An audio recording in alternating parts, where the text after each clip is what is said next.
Oke, jadi ini untuk pengerjaannya udah selesai ya di web Bosas. Ada beberapa perubahan. Kita bisa lihat di bagian halaman dashboard ya. Ini menu home ya. Menu home ini selain ada ini, ada apa nih? Ada section greeting penyambutan ini juga ada info box. Jadi kita letakin info boxnya itu di posisi yang general ya. Jadi kalau kemarin itu kan posisinya itu hanya di pengeluaran, sedangkan di pemasukan itu nggak kita tampilin. Jadi lebih bagusnya itu dan lebih bagusnya itu kita tampilin di page yang general atau umum gitu seperti home. Jadi kita begitu kita coba masuk ke home, kita udah bisa tahu total pemasukan berapa, total pengeluaran berapa, dan sisa pemasukan itu tadi berapa. Kemudian dan juga di halaman pemasukan atau di table pemasukan itu kan kita udah table pemasukan dan pengeluaran itu kan udah ada update-nya. Kita coba masuk ke pemasukan ya. Di pemasukan ini dia seperti ini. Jadi ya memang cukup ada beberapa perbedaan ya. Ada beberapa perbedaan dari request yang nggak bisa kita eksekusi di sini. Ya ada beberapa request yang nggak bisa kita eksekusi. Seperti kan memang kalau di requestnya itu dia pengen begitu kita masuk ke table itu kita bisa lihat produk apa gitu. Produk apa ya, masing-masing produk gitu kan, berapa produk yang terjual dan bla bla bla seperti itu. Kenapa kita nggak bisa eksekusi? Dikarenakan datanya ini nanti ya, kalau kita bikin seperti itu kita nanti kehilangan atribut data gitu. Jadi kan kita bisa lihat di sini datanya itu kan ada data kasir ya. Jadi setiap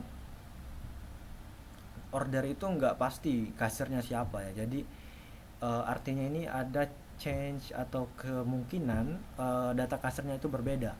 Padahal untuk produk yang sama, bahkan untuk produk yang sama ya. Jadi kita bisa aja nih, kita bisa loop datanya ini, jadi kita bisa tahu dimsum ayam itu berapa terjual gitu kan, tapi kita nggak bisa get kasirnya nanti, kecuali kalau kita pengen bikin dua table gitu kan. Jadi table pertama itu table pertama ya khusus buat ini buat data data jumlah ini ya, data jumlah eh, data jumlah pembelian atau di produk tertentu, dan table kedua itu ya list list penjualan seperti ini. Dan saya rasa itu kurang kurang bagus ya. Kenapa? Karena kita punya dua table gitu. Sedangkan kalau kita list juga di sini kita bisa tahu juga nih berapa data yang terjual. Gini ya, saya contohin ya. Jadi oke, nah di sini hanya itu ya yang nggak kita tambahin. Jadi di bagian data pemasukan ini kita udah bisa melakukan filter data ya. Jadi kita bisa filter di sini.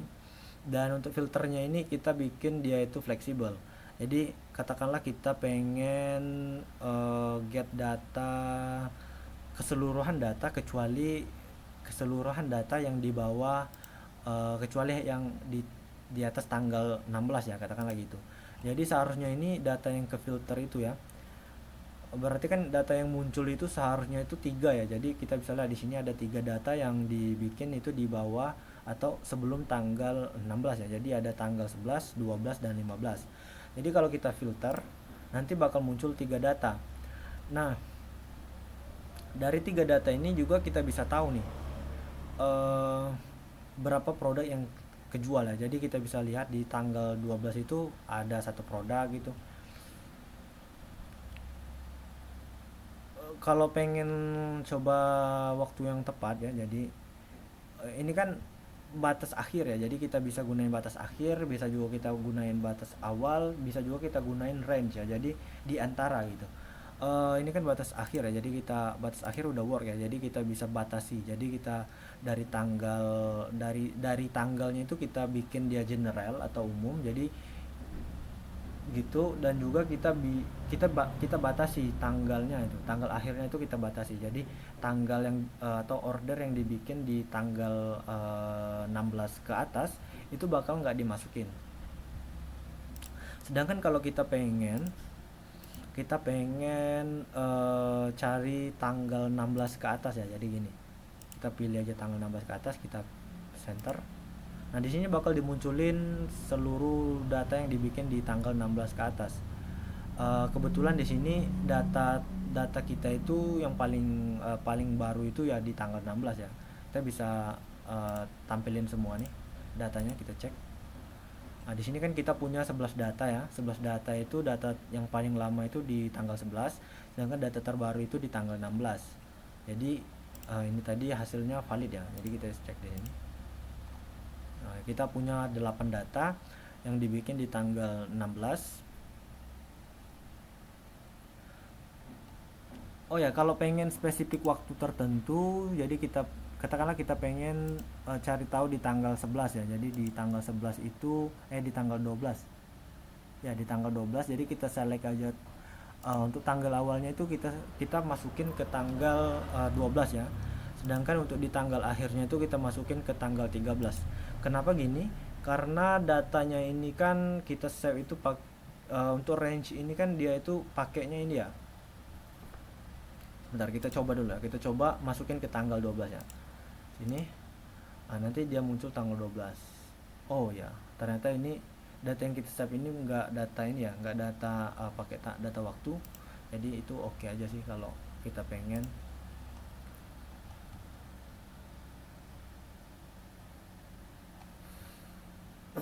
Ya, kalau kita pengen filter berdasarkan tanggal. Jadi kalau kita pengen lihat tanggal 12, kita set aja tanggal 12 gini. Kalau kita pengen lihat tanggal 11, di sini kita juga bisa set tanggal 11. Oke, seperti itu. Dan untuk di table ini kita udah ada total ya, total datanya segini. Jadi kita bisa coba lihat di sini. Value-nya itu kita set ke 1. Kita pengen lihat data bulan ini ya. Jadi data bulan ini itu ada total 11 ini ya. 11 pemasukan. Di sini ada entry value nih. Nah, di sini kita bisa lihat untuk totalnya ini di bagian akhir itu kan udah ada total ya, total data. Kita bisa lihat ini, di sini ada total pemasukan di bulan ini ya, di bulan berapa nih? Di bulan 11 itu totalnya itu 245.015.000 ya. Jadi segitu ya untuk value-nya itu. Tapi di sini kita bisa lihat, di sini ada 11 data, cuma yang kita tampilin itu hanya 10. Dan untuk total ini, itu totalnya itu dari data ini ya. Jadi dari 10 data ini. Sedangkan di bagian sini itu ada data yang lain.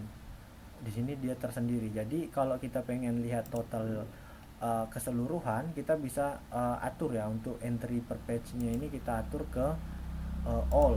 Kalau all itu kan untuk nampilin semua data. Di sini ada 25, 50 dan all, ada 10, 25, 50 dan all gitu. Jadi kita bisa atur aja nantinya. Kalau kita pengen tampilin semua data ya kita masukin all aja gitu.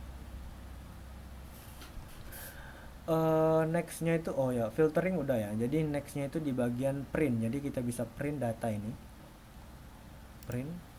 Nah, di sini nanti bakal muncul pop-up. Kita bisa gedein aja dan kita klik Ctrl P dan nantinya dia bakal ngeprint data ya.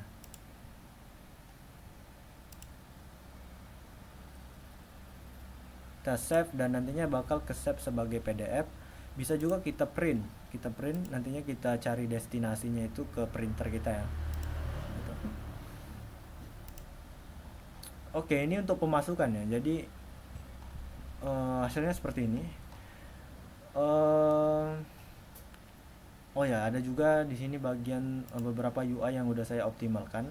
Seperti kita bisa lihat di bagian selektor, untuk style selektornya itu udah kita bikin seragam ya, jadi nggak ada yang beda gitu. Juga di bagian tambah, di bagian edit juga seperti ini.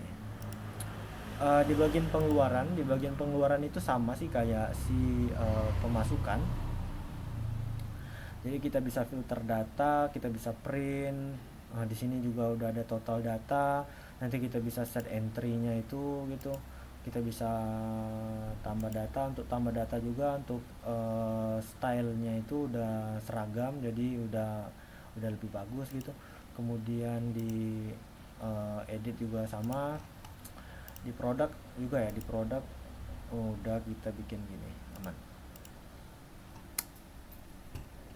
Kita coba filter ya. Jadi katakanlah saya pengen cari tahu di tanggal hari ini, apakah ada pemasukan di tanggal hari ini. Oh, ternyata nggak ada pemasukan sama sekali di tanggal hari ini. Jadi kalau kita klik tambah data baru, kita pilih kasir, jadi dimasukin tanggal, kemudian kita pilih jumlah, lalu kita pilih kategori pengeluaran dan kita klik simpan. Nanti itu sewaktu kita filter data ya, di sini kan udah muncul ya data pengeluaran, jadi udah jadi 12. Kita coba filter data hari ini, tanggal akhir juga nggak apa-apa sih. Kenapa? Karena kita pengen get data terbaru ya. Jadi kalau pengen get data terbaru ya klik aja data hari ini, data tanggal akhir itu kita kosongin aja. Kita coba klik dan nantinya bakal muncul ya. Kita bisa filter dan kita bisa save ke PDF ataupun bisa kita print langsung.